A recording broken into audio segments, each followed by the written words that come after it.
this is Dr. Ralph Wilson with Web Marketing Today. I'm in San Francisco at the Search Engine Strategies Conference with Greg Jarboe, an expert in internet marketing and PR. And I want to talk with you today about small businesses. At least the marketing environment, it seems like, big businesses are it, and if you're small, well, too bad for you. I want to talk about the big small business advantage. What do you see it is? It is speed. It is agility. It is the ability to make a decision and implement it quickly. I have worked for both big businesses and small businesses. And in the big business, there is a bureaucracy that sets in.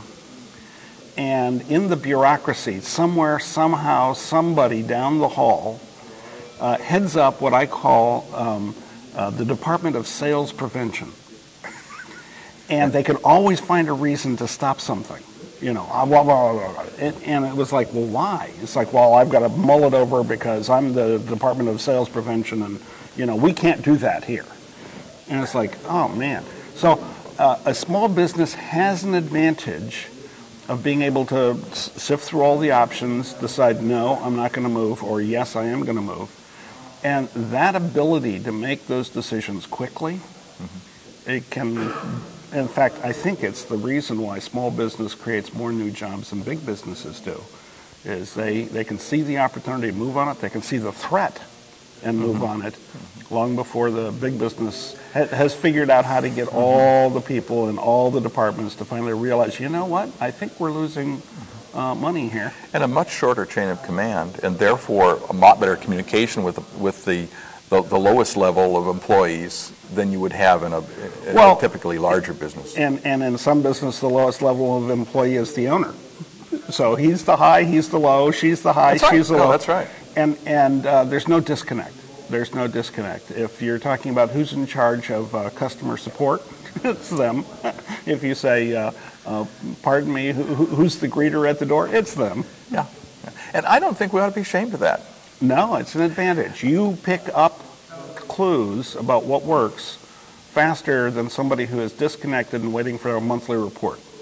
And I found, I've worked for organizations, some, and I found that for a person that is a go-getter and is a creative kind of person, you really don't want someone restricting you. If you can work for yourself, if you can make that pay, that's a big advantage because it frees you to do what you do best. It's huge. And we do a lot of work on YouTube. And one of the interesting things that we have seen again and again and again is the small business people are the innovators who are doing things on YouTube that the big companies still don't know you can do. Or are afraid to do. Well, or have a department down the hall.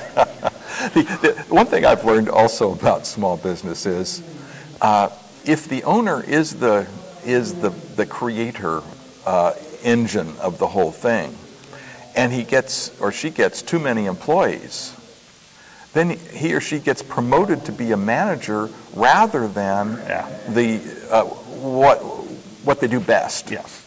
And so being small is an advantage. And if you're going to grow, you better make some clear decisions about, is this really a wise thing? And it turns out not every big company loses that advantage as they get bigger. There are exceptions. Yes. One of the exceptions that I have had the pleasure to work with is Southwest Airlines. But one of the things that they do that is absolutely countercultural is the employee is always right. Not the customer, the employee is always right. They empower the people on the front line to make those decisions because they understand, they're the owner, they're the face of the company. If you have to make a tough call, you're out there, we'll back you up. Yeah, pretty neat. Yeah. Small business is nothing to be ashamed of. Nope. And it's a big advantage. Thanks, Greg, for sharing with us. Tell me about your small business and what you do. Well, the small business is dealing with the uncertainty of the economy. So we do SEO-PR. And one of the good things about having more than one service to offer is if one goes out of style, the other one, fortunately, is still in style. So we've been able to weather several storms. All right. Thanks for sharing with us. Thank you. This is Ralph Wilson with Web Marketing Today.